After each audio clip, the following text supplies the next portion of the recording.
Bueno, en esta clase final de este consultorio de imágenes cardiovasculares 2021, que esperamos podamos repetirlo el año que viene, vamos a hablar de dos temas, dos territorios que están cobrando cada vez más popularidad en el ámbito de la cardiología, de la enfermedad cardiovascular, ¿sí? Que son la patología cerebrovascular y también lo que es la enfermedad arterial periférica.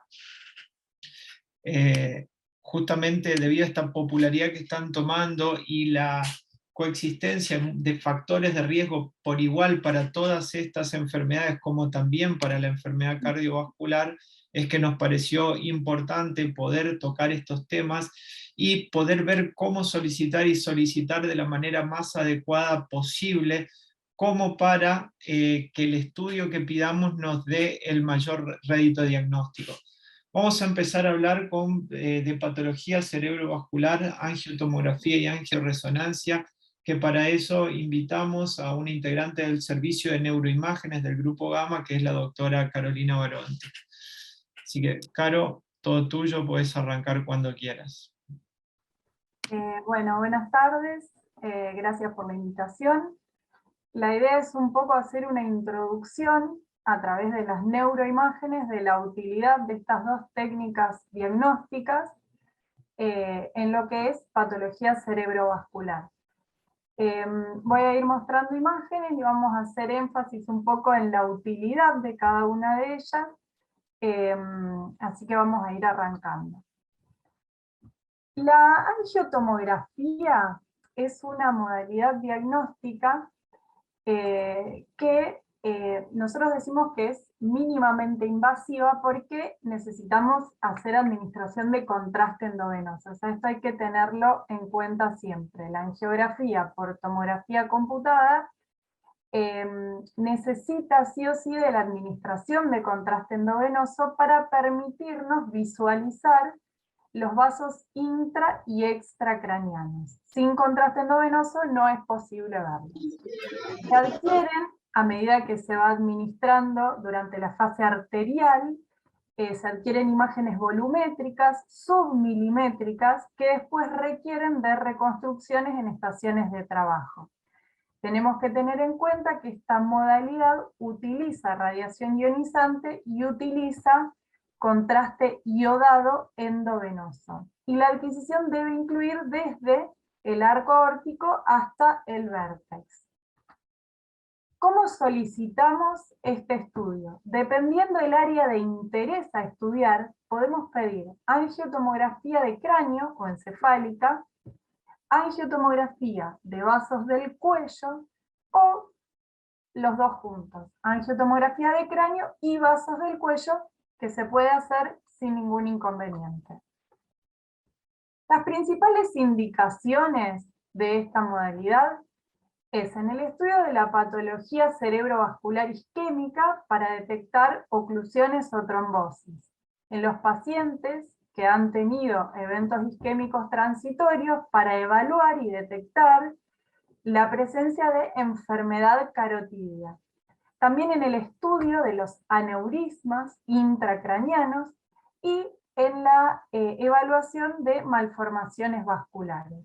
También la patología venosa, o sea, la sospecha de trombosis venosa, puede ser estudiada con angiotomografía intracraneana, pero acá vamos a tener que esperar a fases venosas para poder hacer una correcta evaluación y diagnóstico. ¿Cuáles son las limitaciones? Estas dos que nombré antes: la exposición a radiaciones y la inyección de contraste endovenoso, iodado. Ustedes en este momento en pantalla están viendo imágenes de angiotomografía de vasos del cuello y de cráneo, ¿sí? El estudio se adquiere desde, como dijimos, el arco aórtico hacia arriba, cubriendo toda, digamos, llegando hasta el vértex, cubriendo todo el encéfalo, ¿sí?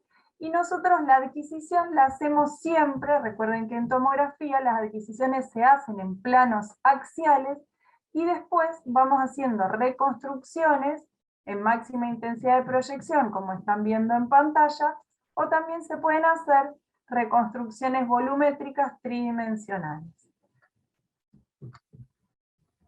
En el caso de una de las patologías que nombré como indicaciones para realizar este estudio está el análisis de los aneurismas intracraneanos. A izquierda de la pantalla ustedes ven una tomografía axial encefálica donde se observa una dilatación sacular en topografía de la trifurcación silviana del lado derecho. Esto es un aneurisma sacular donde nosotros tenemos que hacer mediciones de cuello, de distancias máximas del saco y hasta el fondo de la dilatación, y vincularlo, relacionarla con el resto de la anatomía del polígono arterial, ¿no? Ver si nacen o no nacen estructuras vasculares. Bueno, todo esto se puede hacer con la angiotomografía. También a su vez podemos hacer lo que ven a la derecha de la pantalla, que son las reconstrucciones tridimensionales, ¿sí? Volumétricas. Esto es un caso diferente, con una dilatación sacular en topografía de la arteria comunicante anterior. En el caso del estudio de los vasos del cuello, es de muchísima utilidad para evaluar enfermedad carotidia. Es un método accesible, es un método de rápida realización, nos permite estimar los grados de estenosis y evaluar la extensión de la patología y la morfología y las características de la placa.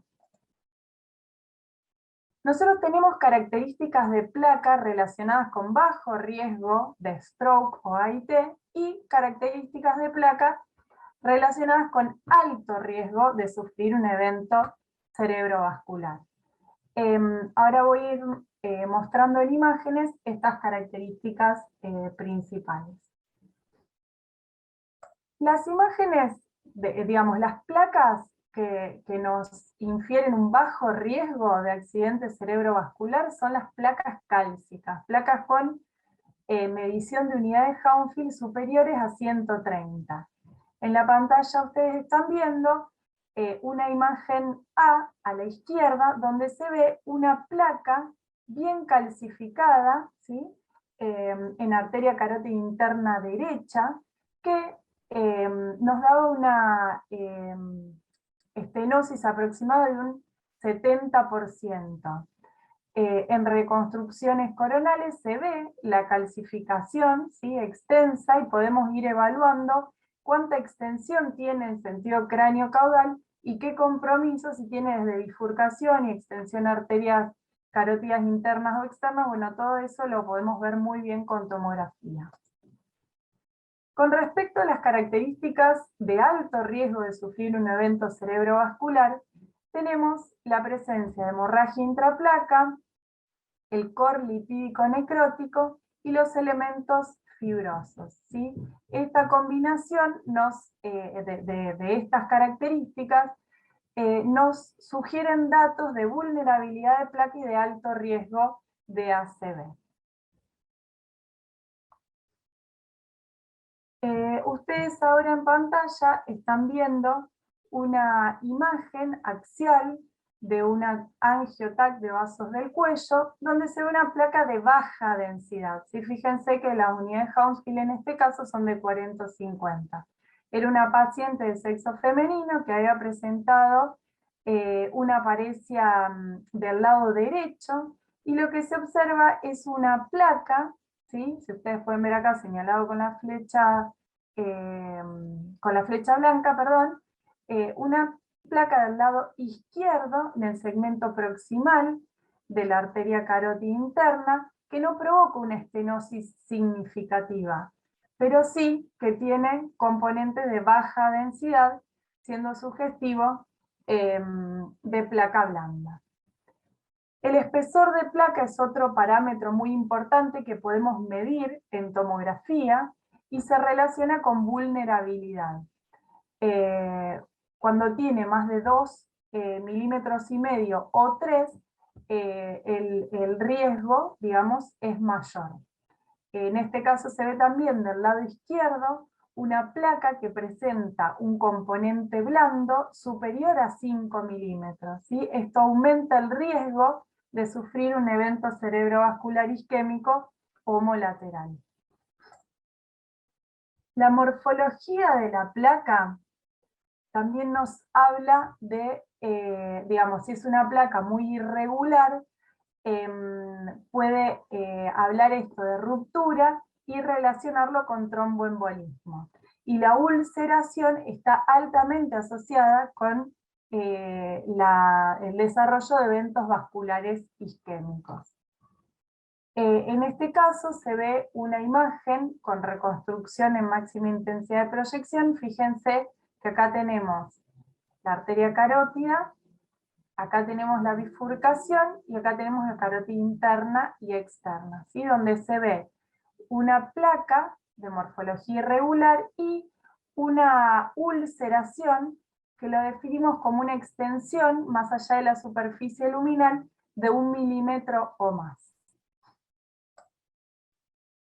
La neovascularización e inflamación son otros dos parámetros que nos hablan de placa vulnerable.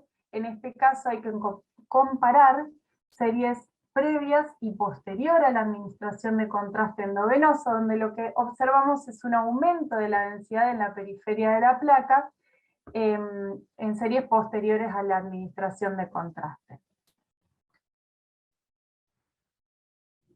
Vamos a ver ahora algunas de las características y utilidad de las evaluaciones angiográficas por resonancia magnética. La angiografía por resonancia magnética es una técnica que es no invasiva y es de las más utilizadas para estudiar el sistema cerebrovascular.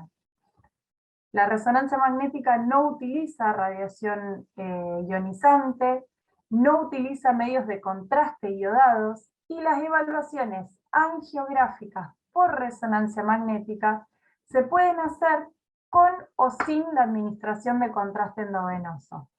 Esto es una diferencia muy importante entre las dos modalidades que hay que recordar siempre. Los estudios angiográficos por tomografía siempre sí o sí con contraste endovenoso. Los estudios angiográficos por resonancia magnética pueden hacerse o no con contraste endovenoso. ¿Cuáles son las principales indicaciones de las angioresonancia magnéticas?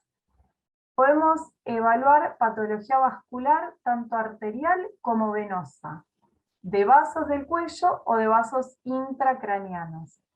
Podemos evaluar aneurismas, malformaciones arteriovenosas, tanto en el diagnóstico como en el seguimiento postterapéutico de estas patologías, también la presencia de fístulas y trombosis venosa. Todas estas patologías se pueden estudiar con o sin contraste endovenoso. ¿Cómo solicitamos estos estudios? Podemos pedir, si queremos únicamente evaluar los vasos intracranianos, angioresonancia magnética encefálica. Si queremos hacer una evaluación de la placa en los vasos del cuello, la solicitud del estudio debe ser angioresonancia magnética de vasos de cuello con análisis de placa en 3 Tesla. Ahora, a continuación voy a detallar, voy a explicar un poquito más esto. Y también podemos hacer el estudio combinado de angioresonancia magnética encefálica y de vasos del cuello, pero esta modalidad no nos permite hacer un análisis de placa. Nosotros con esta modalidad solo podemos evaluar si existe o no algún grado de estenosis. La angioresonancia magnética encefálica, el estudio de los vasos intracranianos, lo hacemos con excelente calidad de imagen sin necesidad de administrar contraste endovenoso. Esta imagen es una imagen 3D TOF con reconstrucción en máxima intensidad de proyección del polígono arterial, donde nosotros podemos evaluar la presencia de flujo en todas las arterias que componen el polígono y podemos primero evaluar la anatomía habitual evaluar las variantes anatómicas y evaluar si hay alguna patología, algún stop, o sea, alguna obstrucción, dilataciones aneurismáticas, malformaciones arteriovenosas. Todo este tipo de patologías se puede ver, digamos, sin ningún tipo de problema, en la angioresonancia magnética encefálica sin contraste. Las imágenes con contraste endovenoso nos sirven, ustedes fíjense, a izquierda de la pantalla en este momento ven imágenes, o sea, de una angioresonancia sin contraste, y a la derecha de la pantalla con contraste endovenoso. El contraste nos permite ver mejor vasos más distales. Entonces, por ejemplo, en el diagnóstico, caracterización y en la evaluación post-tratamiento de las malformaciones, el contraste endovenoso, de las malformaciones arteriovenosas, el contraste endovenoso es necesario. También, otro ejemplo donde el contraste es útil, es en la evaluación de los aneurismas parcialmente trombosados y también del control posterapéutico de las dilataciones aneurismáticas, donde nosotros tenemos que evaluar si sigue existiendo o no flujo en el interior del saco aneurismático. A la izquierda de la pantalla vemos una imagen 3D TOF de una angioresonancia magnética sin contraste, donde se ve una dilatación sacular en arteria cerebral media del lado izquierdo, y las series con contraste nos muestran que el saco tiene un reforzamiento en la periferia, lo que nos está hablando de flujo en el interior del saco aneurismático, y el centro está parcialmente trombosado. Entonces, si bien podemos hacer una excelente caracterización y diagnóstico tanto de las malformaciones arteriovenosas como de los aneurismas sin administrar contraste, en determinados casos, sobre todo en los controles post-tratamiento, el contraste es de mucha utilidad. Ahora vamos a ver angioresonancia magnética de vasos del cuello. Nosotros podemos hacer dos formas diferentes de angioresonancia magnética de vasos del cuello. La forma convencional, que es la que ven a la derecha de la pantalla, que es la que yo les comentaba que se puede hacer el estudio de vasos del cuello y de cráneo. Fíjense, acá adquirimos de nuevo desde el callado aórtico hasta la convexidad encefálica, y esto se hace en resonadores siempre de alto campo, ¿sí? De 1,5 Tesla o más. Los tiempos de adquisición de este estudio son relativamente cortos, los podemos hacer con o sin contraste endovenoso, pero esto únicamente nos permite hacer un estudio de la luz vascular, o sea, ver si hay o no flujo en el interior de estos vasos, y por ejemplo ver a esta altura si tenemos algún grado de estenosis, y estimar ese grado de estenosis. Pero nosotros, con esta modalidad convencional, no hacemos un estudio de la pared del vaso, entonces no podemos hacer caracterización de placa. En el estudio de angioresonancia magnética de vasos del cuello en 3 Tesla, con análisis de placa, se hace con una bobina especial, que es una bobina de superficie, donde los tiempos de adquisición son más prolongados. Sí o sí tenemos que hacer administración de contraste endovenoso, pero acá podemos caracterizar todos los componentes de la placa y evaluar si estamos ante una placa vulnerable o una placa que no presenta riesgos mayores de accidente cerebrovascular. Las limitaciones del estudio de angioresonancia magnética de vasos del cuello para el análisis de placa son la potencial toxicidad por la acumulación de gadolinio, porque recuerden que esta modalidad para análisis de placa sí o sí requiere de la administración endovenosa de gadolinio. Los protocolos de resonancia, como les dije, son largos, son estudios que pueden llevar artefactos de movimiento, porque el paciente tiene que estar adquiriendo imágenes por muchas veces más de 40 minutos.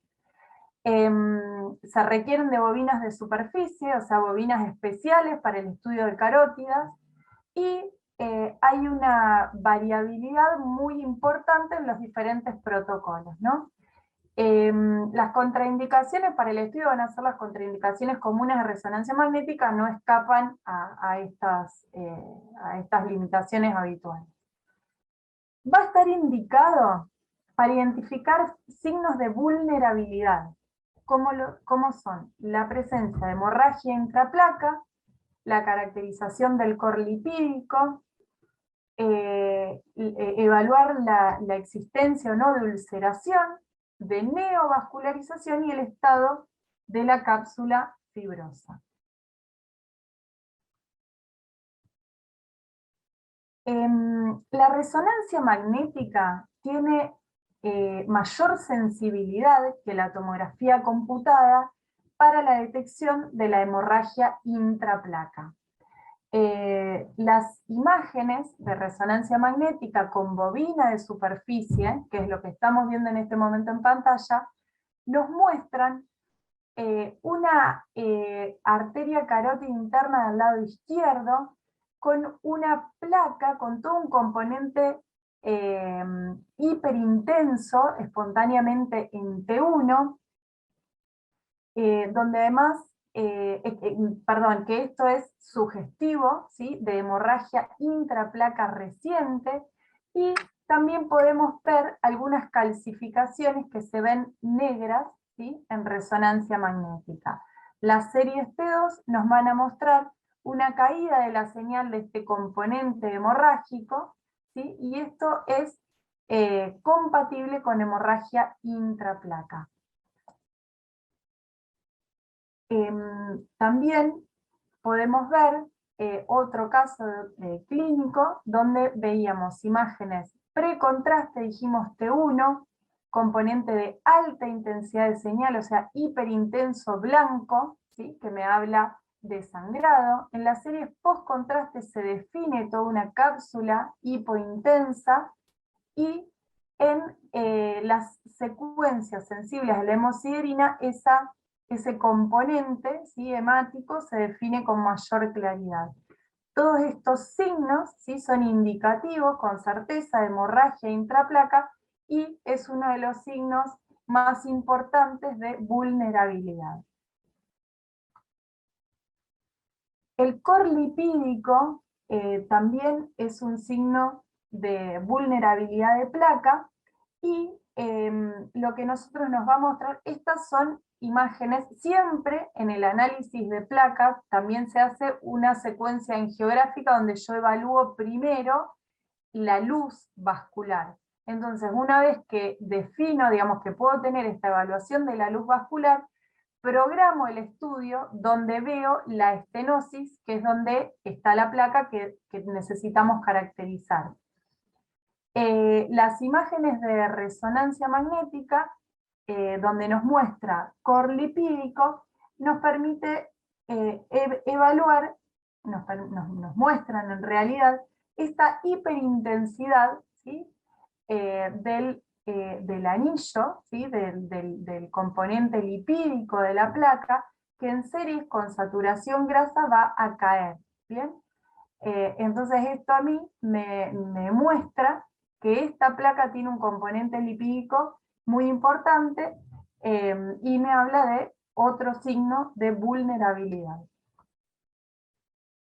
También podemos ver la presencia de ulceración, de ruptura de placa, en angioresonancia magnética, donde se ven tanto en las series que me permiten a mí evaluar, las series TOF son las que me permiten evaluar la luz vascular,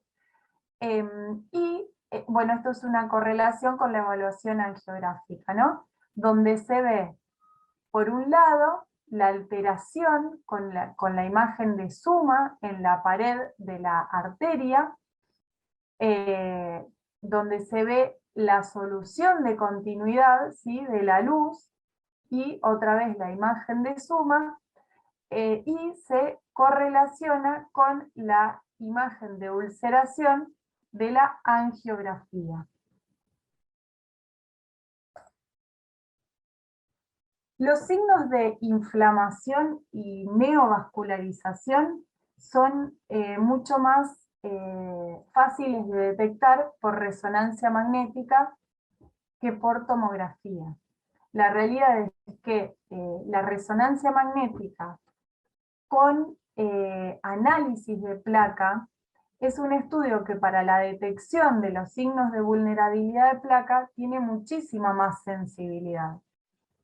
En este caso están viendo en pantalla la imagen de una placa aterosclerótica, era una paciente con ataques isquémicos transitorios, que si bien no tenía un grado de estenosis significativo, sí tenía una placa con signos de vulnerabilidad. Estos signos de vulnerabilidad están marcados por la presencia del core lipídico, que es todo lo que está señalado, ¿sí?, con la flecha amarilla, este componente hipointenso, y los signos de inflamación y neovascularización por la presencia de reforzamiento posterior a la administración de contraste. También se podían ver algunos signos de calcificación, que recuerden que en resonancia siempre los vamos a ver bien negros, bien hipointensos.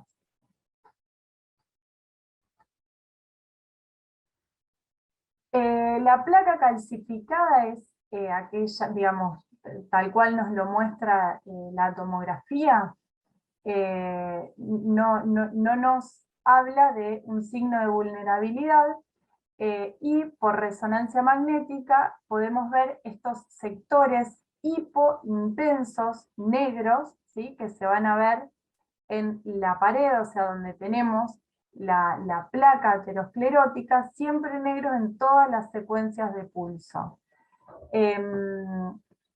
Lógicamente, el calcio, la calcificación, la placa estable es más fácil de ser detectada por tomografía que por resonancia magnética.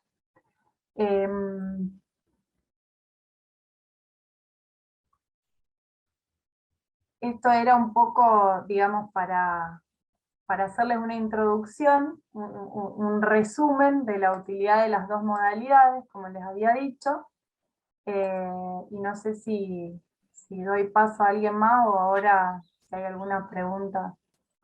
Ahí en el chat hay una pregunta, Caro, que Eric pregunta, dice, la calcificación grosera de las placas dan mucha sombra acústica en el ecodoppler y pueden dejar dudas diagnósticas. Para salir de las dudas sin llegar a la angiografía, ¿qué sería más indicado? ¿Si una angiotac o una angioresonancia? Para la caracterización y evaluación de las calcificaciones, la angiotomografía nos las muestra con mucha mayor claridad que la angioresonancia, sí, sin duda angiotac. Bien. Sí, y si uno quiere definir estenosis, independientemente de las características de la placa, si yo a través o en el ecodoppler tengo una duda o si quiero confirmar el grado de estenosis de una lesión, ¿qué le pido al paciente? ¿Una angiotomografía o una angioresonancia? Angiotomografía. Para evaluar calcio, para evaluar el grado de estenosis, correlacionarlo con el Doppler, el grado de estenosis, y poder definir la extensión, es de mucha mayor utilidad la angiotomografía. La angioresonancia supera la angiotomografía en la caracterización de placa cuando nosotros buscamos signos de vulnerabilidad. Y esa angioresonancia es la que realizamos en el 3 Tesla con bobina de superficie. Entonces, para remarcar esto, si no en toda resonancia o no en toda angioresonancia que yo pida, voy a tener, o si pido una angioresonancia de encéfalo, por solo pedirla así, no voy a tener una caracterización de placa. Si yo quiero caracterizar una placa, ¿cómo tengo que pedir la resonancia bien específicamente? La resonancia para caracterización de placa se pide angioresonancia magnética de vasos del cuello con caracterización de placa. Bien, Que nosotros en el grupo gamma lo hacemos en el resonador 3 Tesla, que es donde tenemos las bobinas de superficie para carótida. porque eso además requiere de bobina de superficie, digamos, no es que en cualquier equipo se puede hacer. Es eso, es angio-resonancia magnética de vaso de cuello con caracterización de placa. Ese va a ser el estudio que a mí me permite hacer una evaluación de la pared del vaso por resonancia magnética. Bien, y eso sí o sí tiene que ser en un resonador de 3 Tesla, o si un resonador de 1,5 tiene una bobina de superficie, también se puede hacer ahí la caracterización. Se puede hacer en resonadores de 1,5 para arriba, o más Tesla, pero sí o sí necesitan disponer de bobina de superficie. Perfecto. Bueno, no sé si hay alguna otra pregunta para la doctora, alguna aclaración, algo que haga falta, si no vamos pasando para la siguiente charla. Yo ya dejé de compartir, ¿no es cierto? Ya pueden... Sí, ya está perfecto. Bueno, mientras que vamos esperando, yo voy a ir compartiendo a ver si surge alguna otra pregunta, si no arrancamos con la presentación siguiente.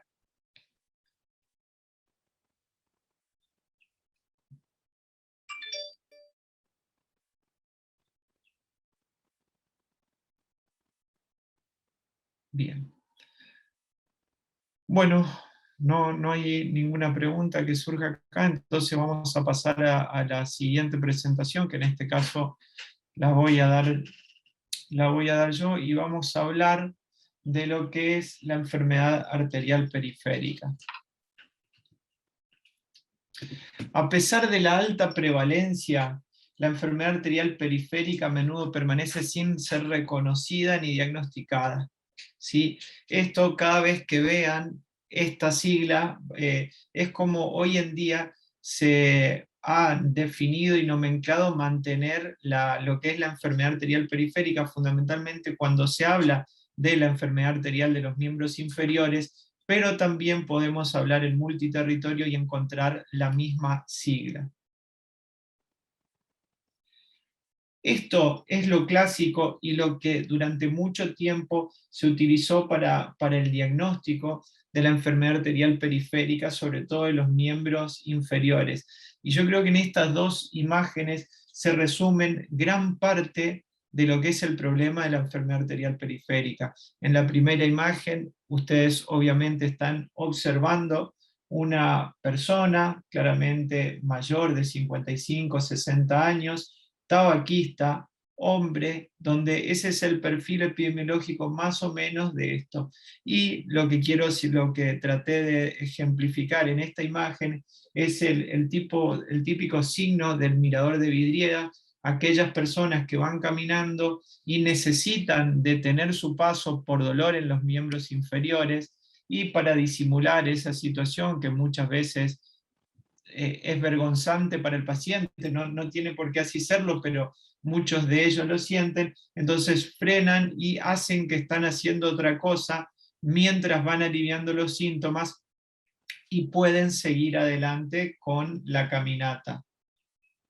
Y la idea es reconocer esos puntos de la enfermedad arterial periférica, y si podemos reconocerla antes incluso de la aparición de síntomas, para no llegar a estos problemas como estas imágenes que son gentileza del doctor Largui, que hace el tratamiento endovascular y trata mucho lo que es la isquemia crítica crónica de los miembros inferiores, que si bien hoy en día existen nuevas técnicas y bastante efectivas para tratar de solucionar estos problemas, cuando llegamos a este punto de lesión en los miembros inferiores, estamos hablando de un estado muy avanzado de la enfermedad, por lo cual el tratamiento puede terminar en cuestiones graves como la amputación del miembro inferior y muchas veces con la vida del paciente.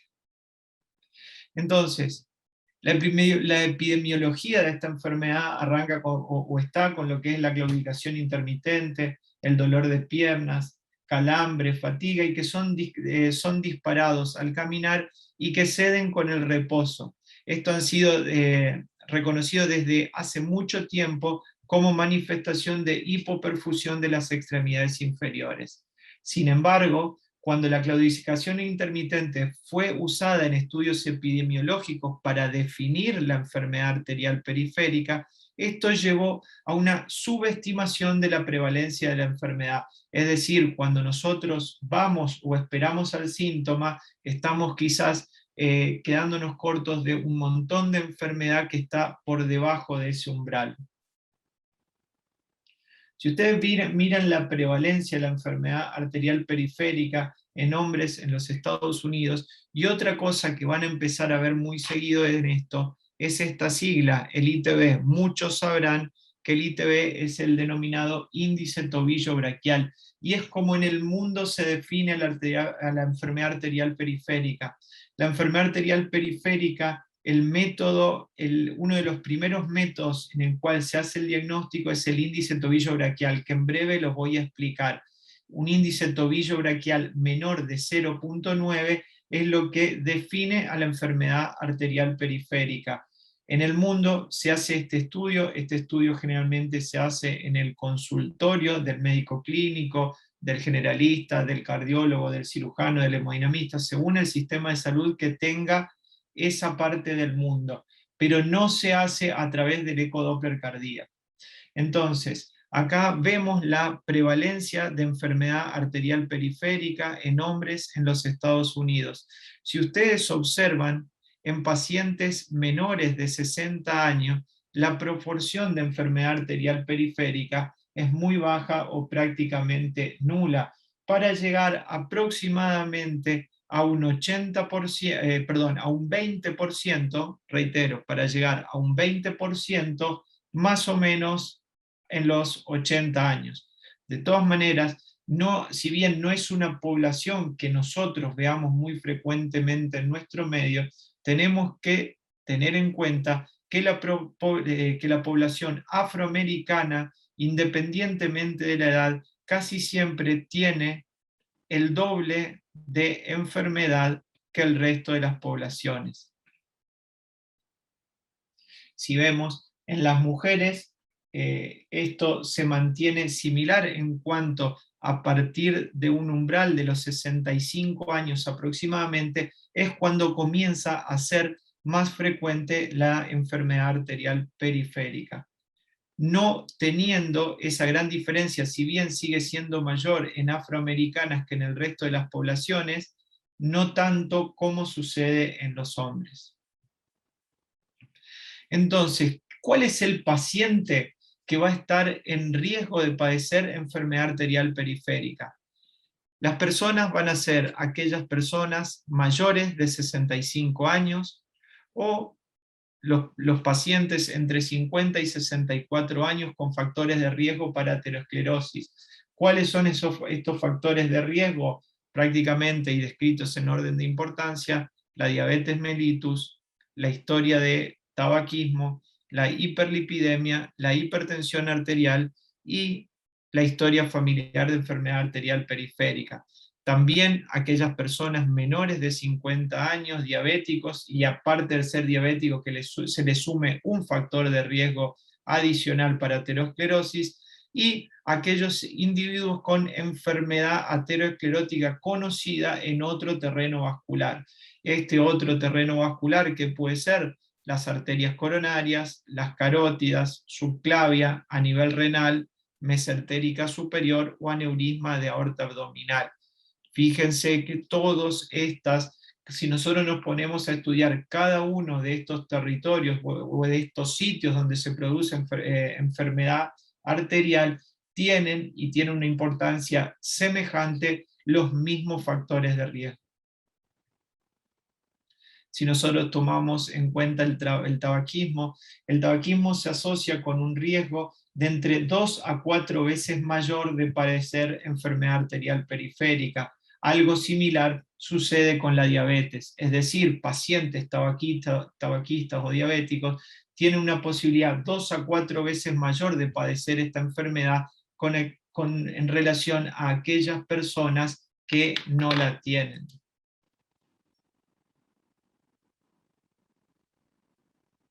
En este trabajo presentado por Crocky y Aboyans en el 2015 sobre los diferentes odds ratio de enfermedad arterial periférica, ya sea en países con altos ingresos o en países con bajos o medianos ingresos, donde caeríamos nosotros, podemos ver obviamente algo similar y una replicación de lo que estuvimos hablando previamente.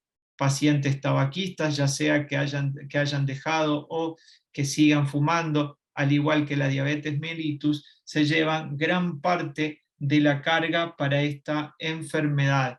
Y si nosotros vemos el valor relativo, que es lo que a nuestro tipo de país, lo que está en rojo, la historia de enfermedad cardiovascular tiene un peso importantísimo.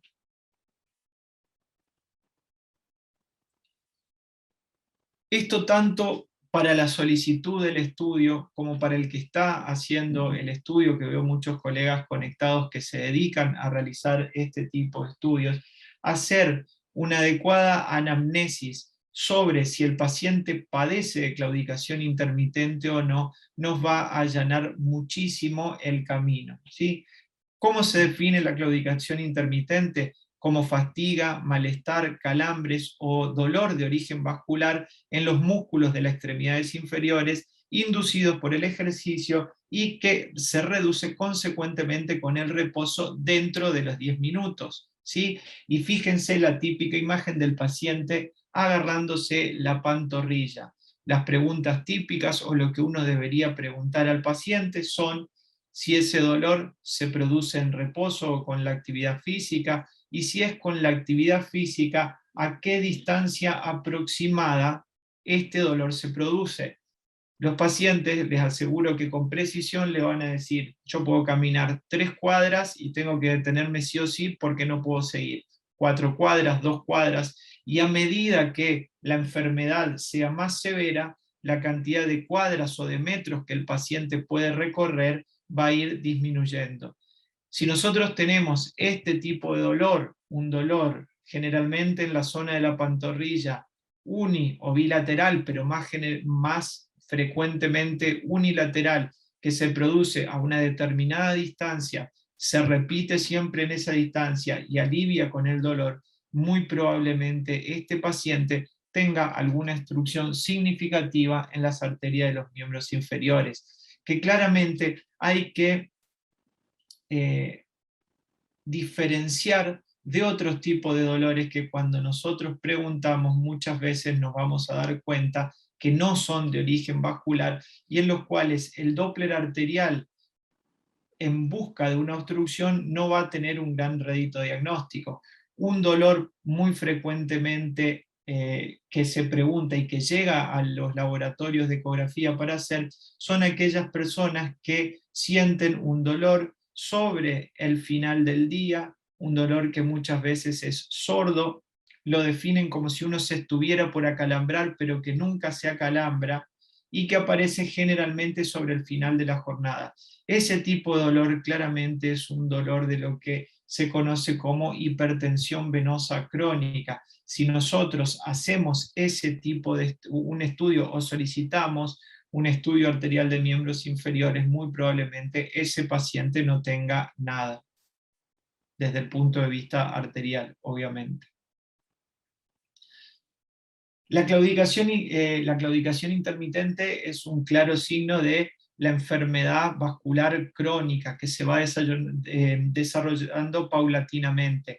Después vamos a tener otros 2 escenarios, como la isquemia aguda de la extremidad. ¿Sí? Aguda, ¿por qué? Porque es menor a 2 semanas. Esto es debido a la hipoperfusión de la extremidad y se caracteriza por dolor, palidez, falta de pulso, hipotermia, parestesias o parálisis del miembro. ¿Por qué no redondeé falta de pulso? Si bien la falta de pulso en personas entrenadas tiene una alta certeza, muchas veces un cardiólogo intervencionista, un cirujano cardiovascular que están habituados a buscar y a palpar los pulsos, dicen este paciente no tiene pulso, uno lo toma como un dato de certeza y que aporta mucho previo al estudio. Ahora, y me incluyo en esto, que si bien sé con precisión en dónde están las arterias, porque todos los días hago estudios arteriales, no me encuentro en consultorio todos los días palpando, evaluando pacientes con estas características. y pulsos como el pulso pedio o el pulso tibial posterior no siempre son fáciles de encontrar. Y esto es algo importante aclarar cuando uno hace un estudio, cuando uno lo pide o lo pone en la historia clínica. No sentir vergüenza, temor de poner, no se encuentra el pulso, pulso difícil de palpar, sin necesidad de que eso esté diciendo que el pulso está ausente y, y tener miedo en equivocarse en eso. La palpación de los pulsos periféricos, si uno no está entrenado y uno no lo hace todos los días, es algo bastante dificultoso. Sí, el dolor es característico y nosotros podemos preguntar y preguntar de muchas maneras diferentes para tratar de llegar a obtener ese síntoma, lo mismo que la palidez y la hipotermia del miembro inferior. Y otro escenario es la isquemia crítica de la enfermedad, que generalmente es cuando se produce un dolor isquémico de reposo crónico, más de 2 semanas de evolución, y donde ya empezamos a ver otras características como es la presencia de heridas o úlceras que no curan, gangrena de una o ambas piernas, que objetivamente están causadas por una enfermedad arterial oclusiva. ¿Y qué es objetivamente causadas? Que nosotros esto lo estemos demostrando por alguno de los métodos diagnósticos que vamos a charlar a continuación. En el mundo, estos son pacientes que presentan un índice tobillo braquial menor de 0,4 o una presión sistólica en dedo de los pies menor a los 30 milímetros de mercurio. Existen diferentes clasificaciones en cuanto a estos territorios, como son las más conocidas, la clasificación de Fontaine o la clasificación de Rutherford. No creo necesario o crucial que todo el mundo deba saberlo, muchas veces esto lo manejan muy bien porque tienen implicancia en las conductas terapéuticas que van a hacer los cardiólogos intervencionistas dedicados al vascular periférico, los cirujanos cardiovasculares. No es más que clasificar y poner según el tipo de síntoma o signo que tenga el paciente. Lo que sí es importante diferenciar lo que es aquella enfermedad arterial periférica estable, que puede ser sintomática a diferentes grados y severidad de claudicación intermitente, como lo expliqué previamente, o aquellos pacientes que llegan al dolor en reposo.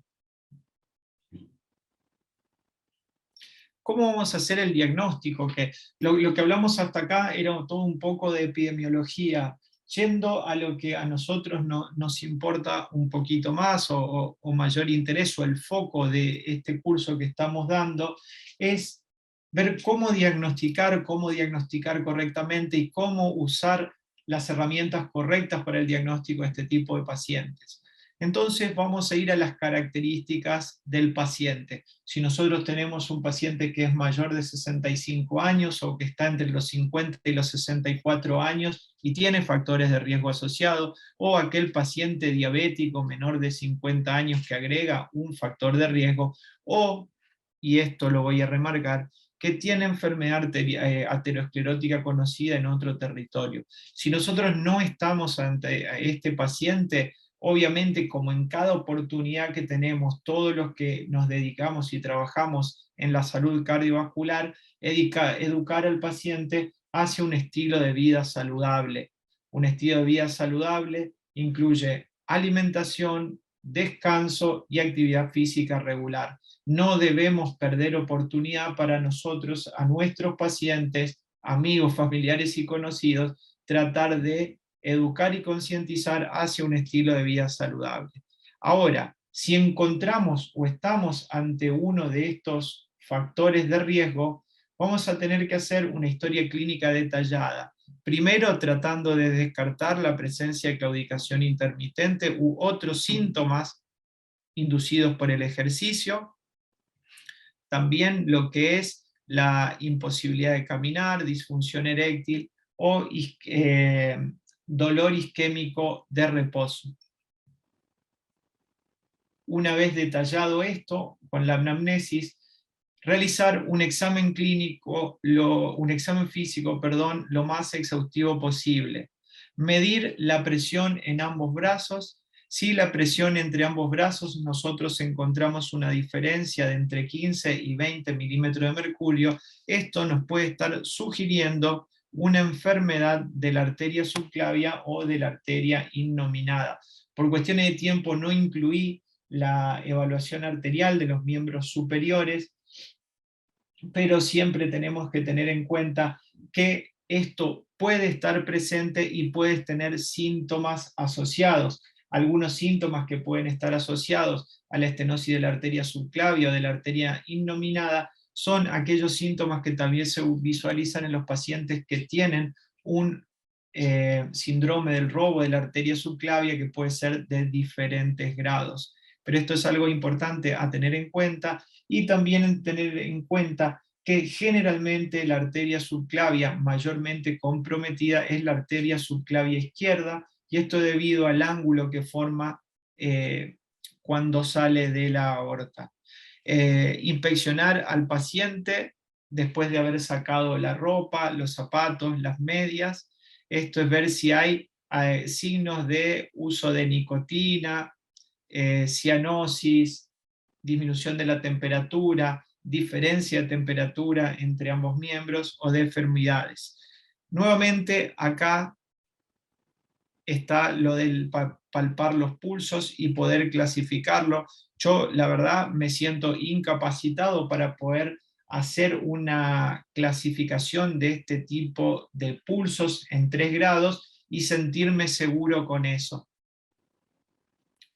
Es importante palpar el abdomen para ver si hay alguna masa pulsátil o algo que pueda ser subjetivo de un aneurisma de aorta abdominal, y también auscultar el abdomen y las ingles en búsqueda de soplos.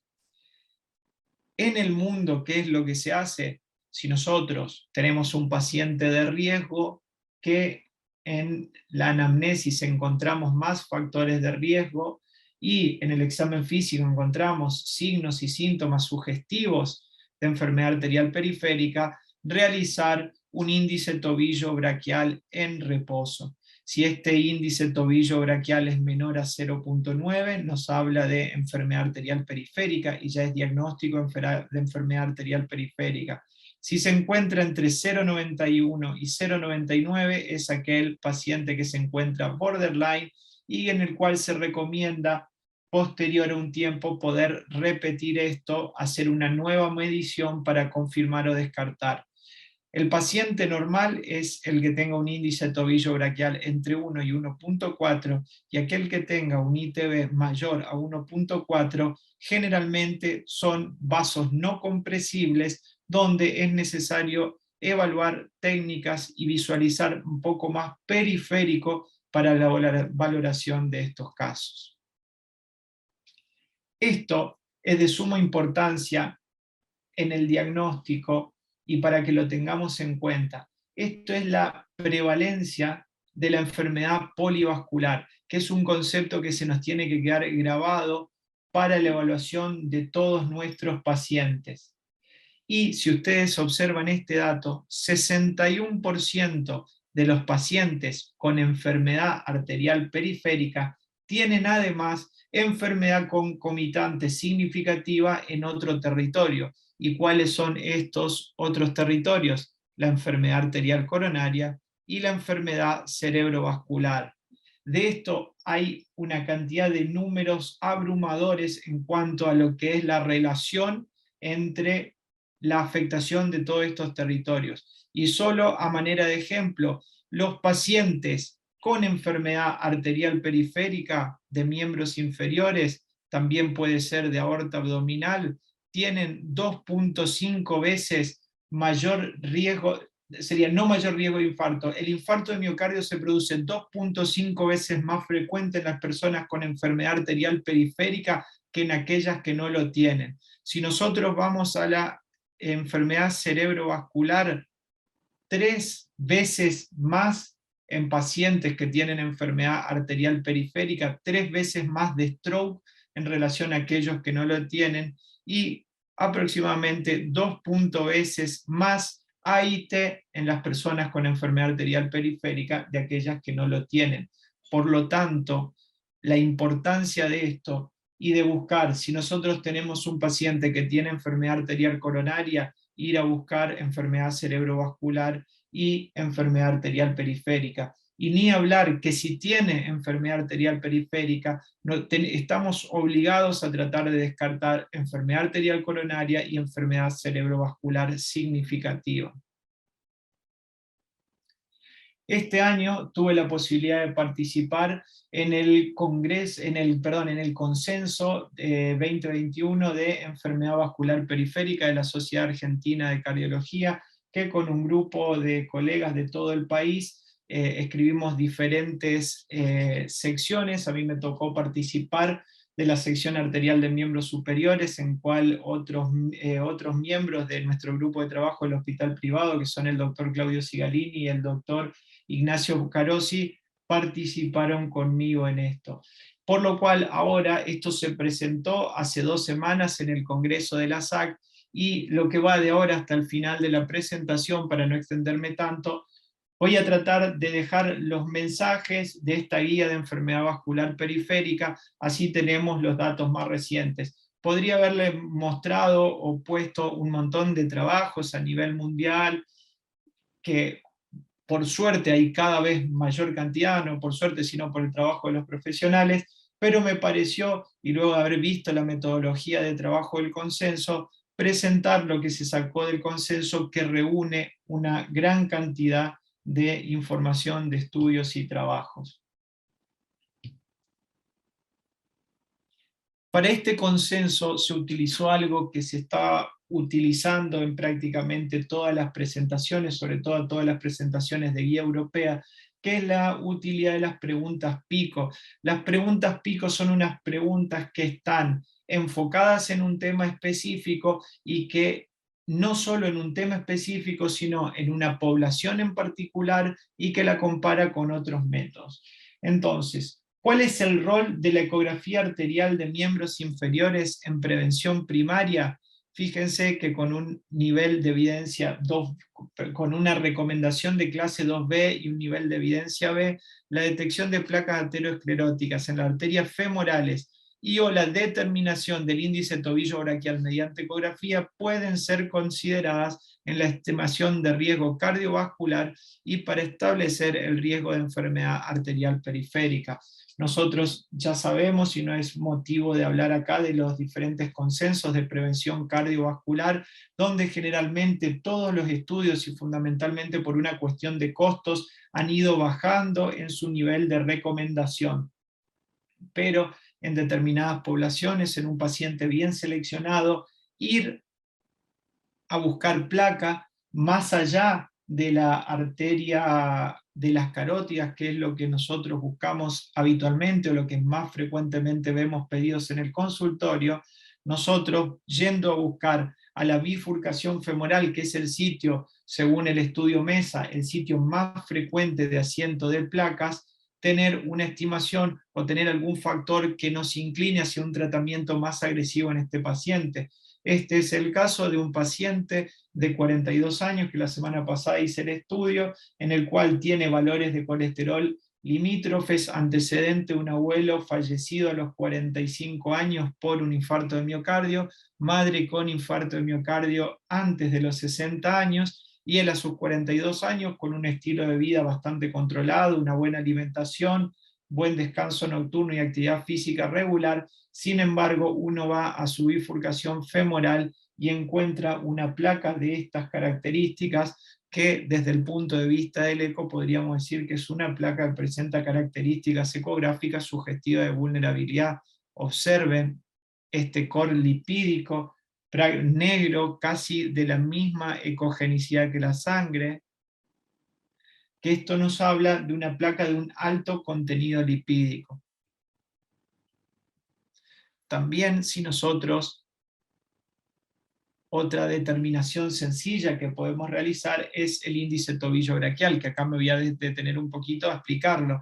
¿Qué es el índice tobillo braquial? Es medir la presión en ambos brazos, se toma la presión más alta que encontremos, ya sea en el brazo derecho como en el brazo izquierdo, y la presión más alta que nosotros encontremos, la presión más alta encontremos a nivel de la arteria tibial posterior o arteria pedia. Nosotros dividimos, es decir, la mayor presión del tobillo contra la mayor presión de los brazos, y eso nos va a dar el índice tobillo braquial con los diferentes valores que les fui mostrando previamente.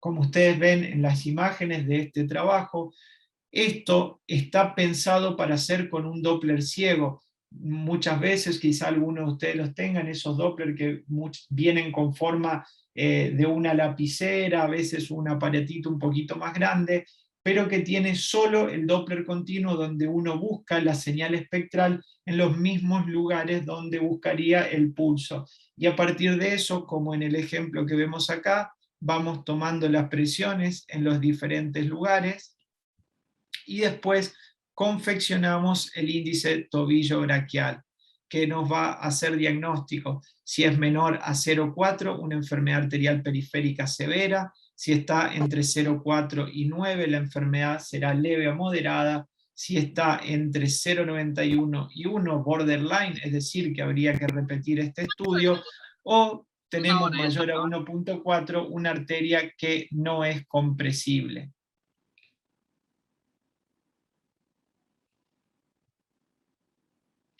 ¿Cómo pedimos un estudio? Lamentablemente, en lo que es prevención primaria, en nuestro medio no existe el concepto y el término de ecografía vascular. ¿Qué es la ecografía vascular? Sería una ecografía en la cual nosotros la pedimos y solicitamos para ver placa.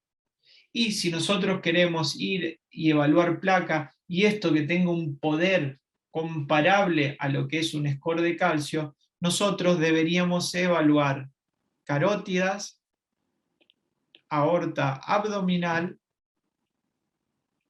y arterial de miembros inferiores.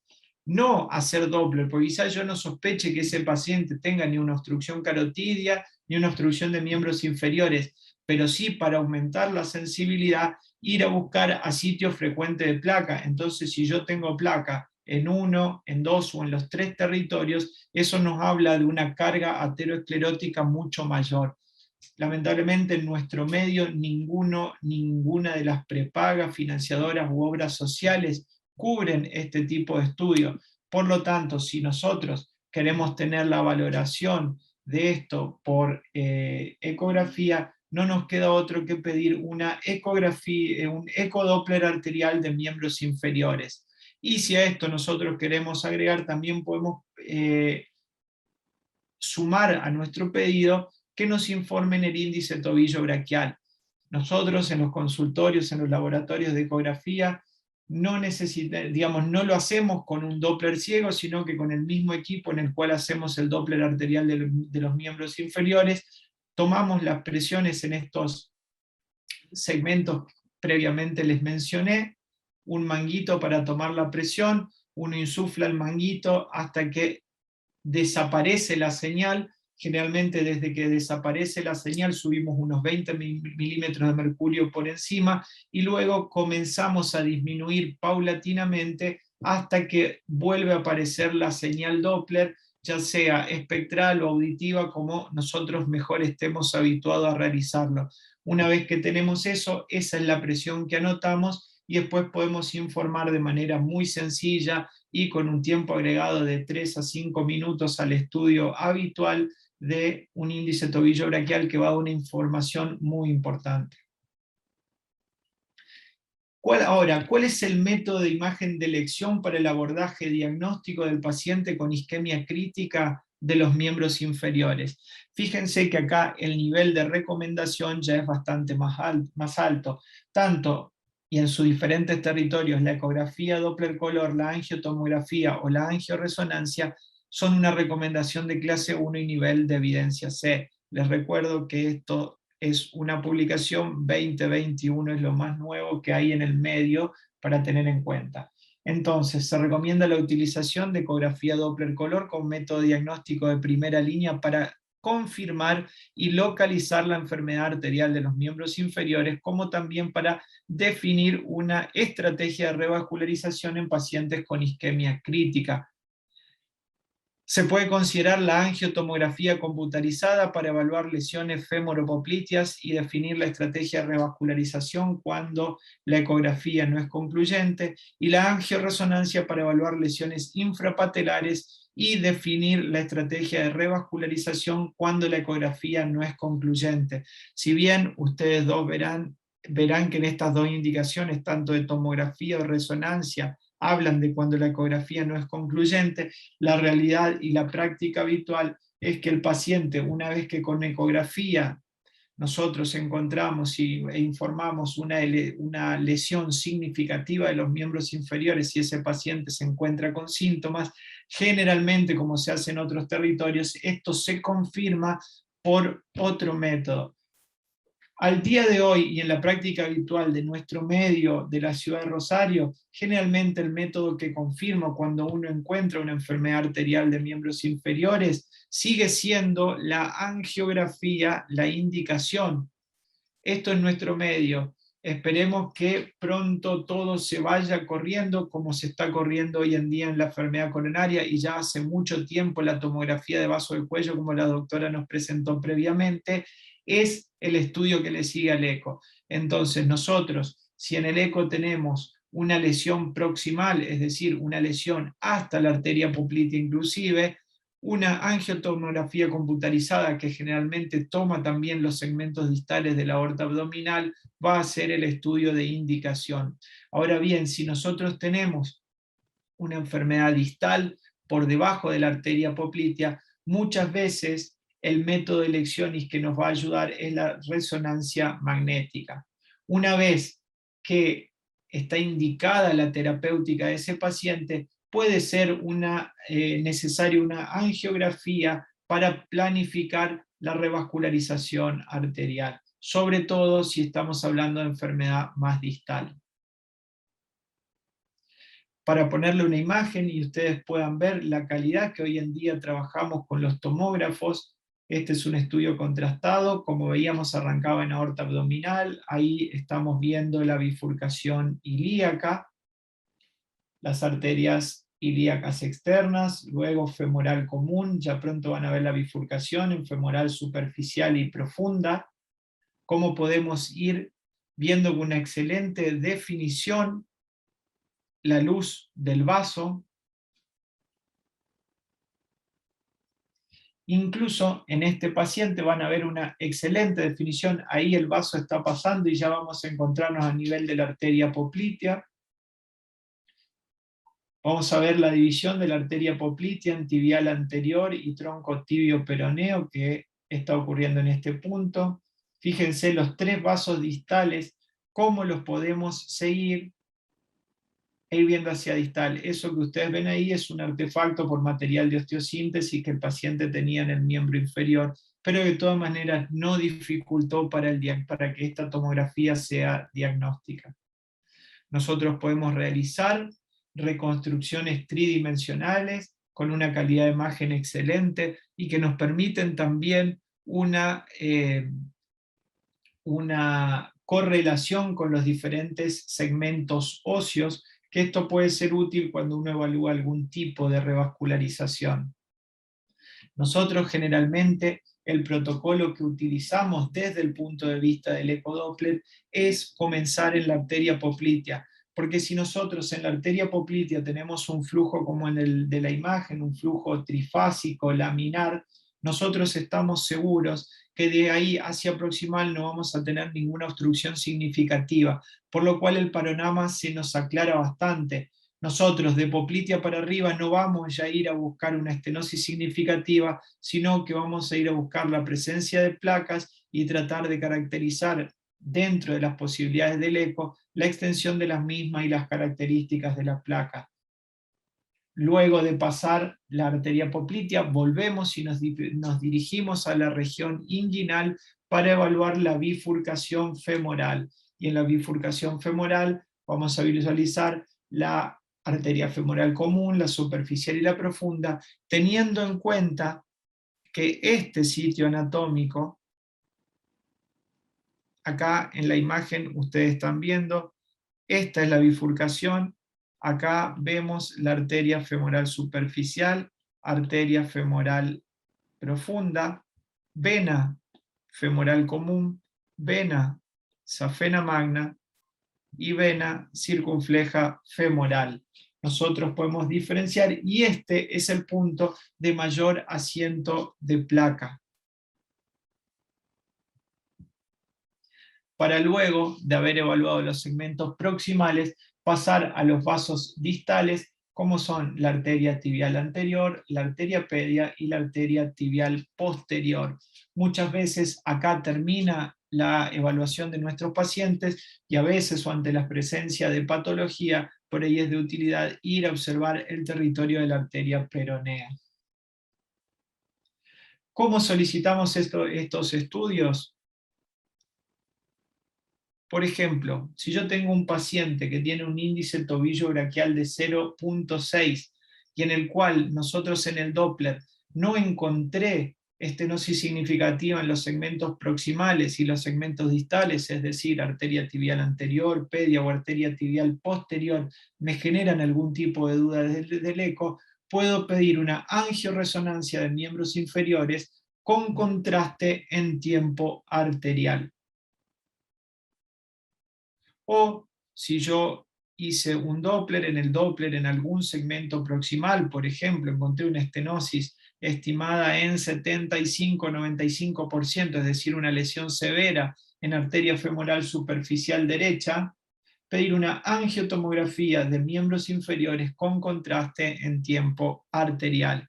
Tener en cuenta que para esto tanto la resonancia como la tomografía necesitan la administración de contraste endovenoso con las características que en la primera presentación se dijeron de todas las dificultades y limitaciones que puede tener este tipo de contraste. Por último, en el territorio arterial de miembros inferiores, cómo debe ser el seguimiento ecográfico de aquel paciente revascularizado. En pacientes revascularizados en forma quirúrgica o endovascular se recomienda un seguimiento ecográfico al mes, a los 6 meses y al año de la intervención. Si todo esto está bien, luego seguir con un eco anual si la condición del paciente se mantiene estable. No todo es el tratamiento de lesiones estenosantes. Este es un paciente con una resolución por el doctor Sigalini que fue presentado en el EuroPCR del año 2018, en el cual se le colocó un stent para excluir un aneurisma popliteo, que ustedes lo pueden ver en ese eco tridimensional.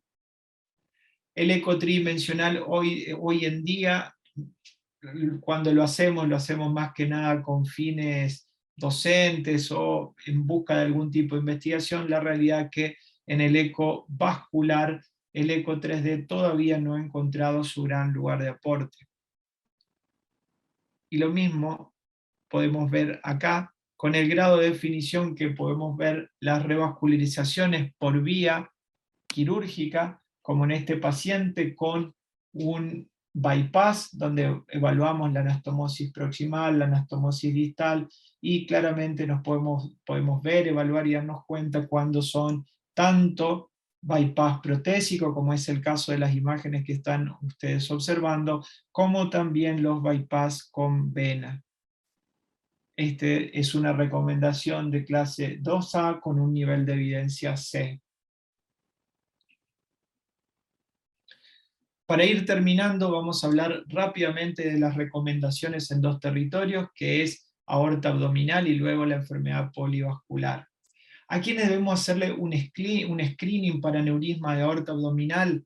Todo paciente masculino mayor de 65 años debe ser referido para la realización de un Doppler de aorta abdominal como screening de aneurisma de aorta abdominal, una recomendación de clase 1 con un nivel de evidencia A.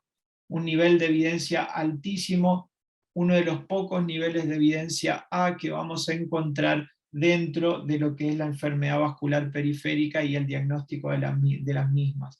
Aquellos hombres y mujeres mayores o de 60 años o más que tengan un antecedente de aneurisma de aorta abdominal en un familiar de primer orden.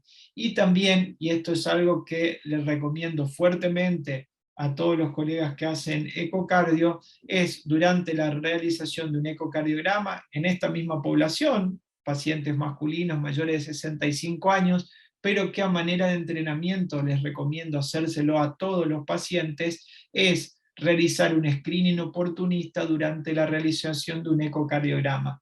¿Qué es un screening oportunista? Es decir, yo estoy haciendo un ecocardiograma Doppler, como todos sabemos, un ecocardiograma Doppler completo. Hoy en día, más allá de la realización de las ventanas transtorácicas, es necesario realizar la ventana supraesternal y subcostal. Todos sabemos que en la ventana supraesternal, y estamos habituados a valorar el callado aórtico y los segmentos proximales de la aorta torácica descendente, cuando estamos viendo la vista subsifoidea, es solo extendernos un poquito y recorrer hacia abajo la aorta abdominal, que para la finalidad de detección o no de un aneurisma de aorta abdominal no se necesita la preparación del paciente con ayuno, como si uno fuera a evaluar un Doppler abdominal, ya sea de territorio mesentérico o de arterias renales. Es decir, y hago hincapié en esto, recomiendo fuertemente la realización y observar la aorta abdominal cuando estamos haciendo un ecocardiograma Doppler. Si detectamos aneurisma en otro territorio vascular, ¿debemos buscar aneurisma de aorta abdominal? Claro que sí, se debe buscar aneurisma de aorta abdominal en los pacientes en los cuales se haya detectado, ya sea un aneurisma a nivel popliteo o del eje ilíaco femoral. Y después la de abajo no la leo porque en realidad no tiene tanto que ver con el diagnóstico, pero es si alguna terapéutica farmacológica demostró reducción en el crecimiento de los aneurismas, y no hay ninguna terapéutica farmacológica que haya demostrado esto. ¿Cuál es el método de elección para el screening? Obviamente que el ultrasonido es el método de elección en lo que respecta a pesquisa aneurisma de aorta abdominal. ¿Y cómo debemos seguir a los pacientes una vez que hayamos hecho el diagnóstico? Acá una pequeña definición. El diámetro a tomar y que nosotros vamos a definir que hay un aneurisma de aorta abdominal son los 30 milímetros. Este paciente que está entre los 25 y los 30 milímetros, lo que tiene es una ectasia de aorta abdominal. Por lo tanto, con control con ecografía a los 5 años, eso está indicado. Ahora, si el paciente ya tiene un aneurisma, pero es menor de 40 milímetros, lo vamos a seguir con eco cada 2 años, y si está entre los 40 y los 45 milímetros, una vez al año. Aquel paciente que está cercano a los 5 centímetros, es decir, entre los 45 y los 49 milímetros, vamos a hacer eco cada 6 meses. Y una vez que llega a los 50 milímetros, vamos a hacer control con tomografía sin contraste o resonancia magnética cada 3 meses. Pero fíjense que estamos hablando de control, no del diagnóstico inicial.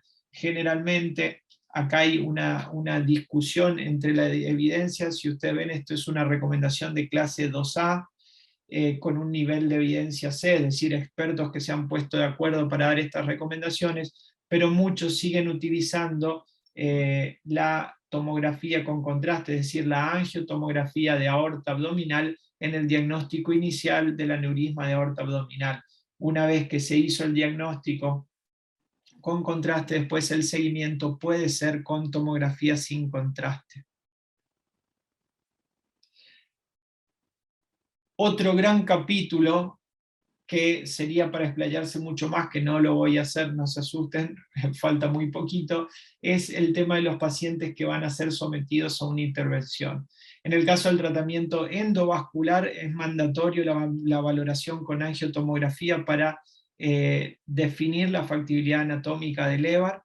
En sospecha de complicación, el método recomendado es la angiotomografía.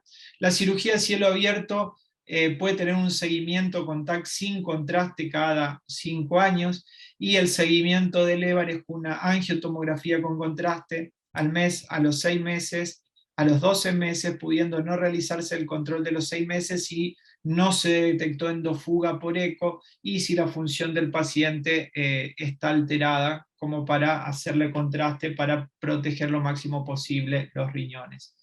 ¿Cómo voy a aprender este estudio? De una manera muy sencilla: ecodoppler de aorta abdominal, en diagnóstico como tabaquismo. En pacientes que tienen claudicación intermitente puede ser parte de la pesquisa, obviamente no le va a dar el diagnóstico, pero puede ser algún dato que ayude para la aprobación por el sistema financiador del estudio. Ni hablar si sentimos una masa palpable, escuchamos un soplo. Y para terminar con la enfermedad polivascular, ¿en qué asociación de territorios se aconseja realizar screening? Se recomienda hacer screening de enfermedad coronaria en pacientes con enfermedad arterial de miembros inferiores. Recuerden, 2.5 veces más infarto. En pacientes en plan de endarterectomía carotidia se recomienda hacer screening de enfermedad coronaria, incluyendo CCG si fuera necesario. En pacientes sin ACV o AIT reciente que estén en plan de una cirugía cardíaca, se recomienda realizar ecodoppler de vaso de cuello en aquellos pacientes menores de 70 años con enfermedad coronaria multivaso, enfermedad arterial de miembros inferiores o un soplo carotidio. Y el ecodoppler de vaso de cuello preoperatorio se aconseja además evaluar la arteria subclavia izquierda, como les mencionaba previamente. Para terminar, estoy viendo que hay un par de preguntas que ahora las leo, pero unas ideas para llevar a casa. La enfermedad arterial periférica es una manifestación común de la enfermedad aterosclerótica y se asocia con morbimortalidad cardiovascular y eventos en los miembros inferiores. Incluso los pacientes asintomáticos están en un alto riesgo de eventos cardiovasculares y se benefician con las estrategias de prevención, específicamente el estricto control de los factores de riesgo. Ni hablar que todo paciente con enfermedad arterial periférica debe dejar de fumar, y es nuestra tarea dedicarle el tiempo suficiente para que el paciente entre en ese camino tan difícil como es el abandono o la supresión de una adicción como es el tabaquismo, y el cambio de hábitos nocivos por hábitos saludables. Algo que espero que a partir de esta charla pueda quedar, sea una solicitud más frecuente y que lo podamos usar todos más frecuentemente en nuestra práctica clínica, es que el índice tobillo braquial es el primer método para screening y diagnóstico, y el ultrasonido es el primer método de imágenes. Las imágenes anatómicas siempre deben ser analizadas en conjunto con los síntomas y datos hemodinámicos antes de tomar una decisión terapéutica. En los pacientes con claudicación intermitente, la prevención cardiovascular y el ejercicio son las piedras angulares del manejo. Si la actividad diaria se ve severamente comprometida, la revascularización debe ser evaluada en conjunto con el ejercicio. El reconocimiento temprano de la pérdida de tejido o infección, algo crucial acá, con derivación al especialista vascular, es crucial para el salvataje del miembro con un approach transdisciplinario. Hoy la mayoría de las instituciones trabaja en equipos, todos estamos acostumbrados o sabemos lo que es el concepto de un hard team, pero también hay equipos integrados por especialistas, generalmente hay cardiólogos clínicos, especialistas en diabetes, traumatólogos, especialistas en el manejo de pie, y cardiólogos intervencionistas para el manejo de estos pacientes, con la finalidad de tratar de preservar lo máximo posible el miembro. Y la isquemia aguda de la extremidad con déficit neurológico demanda una revascularización urgente. Bueno, gracias por su tiempo, y ahora voy a leer. Eric Dice, creo que se sobredimensiona la importancia del índice tobillo braquial. Cuando la enfermedad es severa, es común que el paciente no tolere el dolor de la inflamación en la pierna. En lesiones muy leves, el índice es normal. Por lo general, creo que la principal utilidad es para el seguimiento de los pacientes revascularizados. Sí, estoy 100% de acuerdo. No hablé acá de los pacientes revascularizados, pero todo paciente que tenga un bypass, sobre todo bypass que no sean tan periféricos, no se recomienda realizar el índice tobillo braquial con la compresión del bypass si es un bypass distal, o también en aquellos pacientes que tengan colocado stent, el índice tobillo braquial es crucial para el seguimiento. Acá hay que esto lo vimos bien cuando estuvimos analizando los datos para el consenso que se presentó. La mayor información a nivel mundial en estudios es con el índice tobillo braquial. El tema de que en nuestro medio la ecografía es muy barata y el ecodoppler vascular se hace y se pide todos los días. Es cierto que si uno hace un ecodoppler arterial de miembros inferiores minucioso, con buenos equipos y con médicos capacitados para realizarlo, la efectividad y la correlación con gold estándar, que era la angiografía y ahora está tendiendo a ser la tomografía, es altísima. Así todos, en esos pacientes, si nosotros le agregamos el índice tobillo braquial, nos puede dar un reconocimiento más general, sobre todo en algunos casos en particular, como puede ser la presencia de placas en tándem. Muchas veces nosotros tenemos en territorio femoral varias placas en tándem que ninguna de ellas llega a ser una estenosis crítica o una estenosis severa. En ese punto yo veo mucha utilidad del uso del índice tobillo braquial. ¿Por qué en el mundo el índice tobillo braquial tiene tanta no aceptación, sino que es el medio de utilidad?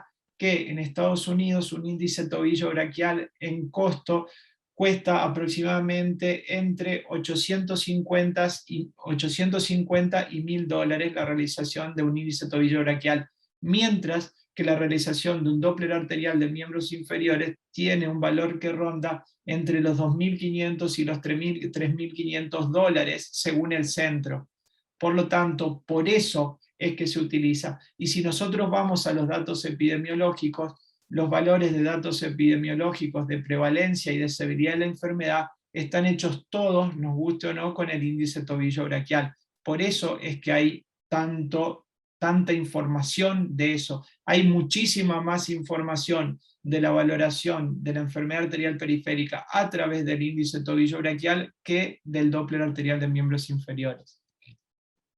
Bueno, y Diana nos dice, ya no se toma en cuenta el antecedente de tabaquismo para el screening. No, digamos, lo que se presentó y lo que se pone mayores de 65 años es la guía argentina y es, si voy a volver, si no recuerdo mal, es clase 1C. Perdón, ahí llego. No, esta recomendación de clase 1A en busca y se saca lo del tabaquismo. No, perdón, no es que se saca el tabaquismo, sino que se saca el tabaquismo como requisito indispensable para hacer el screening, porque está visto que hay muchos otros factores y la idea de esto, lo mismo, tanto de esto como del screening oportunista, es ir a encontrar antes la enfermedad. Pero esta guía decidió que digamos, con el solo hecho de tener mayor de 65 años y ser hombre, estar indicado el screening de aneurisma aorta abdominal. No sé, Diana, si respondí la pregunta. ¿Alguna otra pregunta? Si alguien quiere abrir el micrófono. Eric nos dice que también es importante el ecodoppler para pacientes diabéticos para detección de arteriopatía distal con signos de paciente mal controlado. Sí, claro que sí, vimos la asociación que tanto el tabaquismo como la diabetes aumentan 2 a 4 veces la prevalencia de enfermedad arterial periférica. Cuando uno hace eco, ve que los pacientes, si viene un paciente muy tabaquista que no es diabético, nosotros generalmente vamos a ver un predominio de una ateromatosis proximal, es decir, hasta arteria poplitea. Si bien podemos ver engrosamiento de las paredes de los vasos distales, vamos a ver predominio de enfermedad proximal con estenosis también proximales.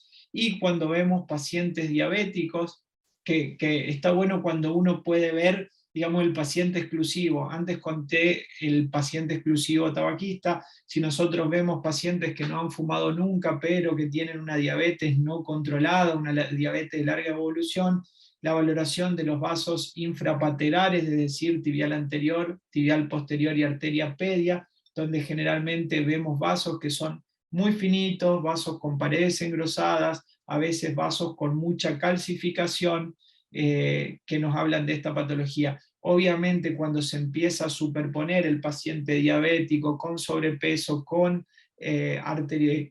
tabaquismo, ya es todo un poco más difuso. Pero es excelente, Eric, tu comentario y cómo uno puede diferenciar las poblaciones por lo que ven día a día. ¿Alguna otra consulta, duda, comentario? Los comentarios son bienvenidos porque siempre aportan y hacen que sea todo mucho más, que todos podamos aprender muchísimo más.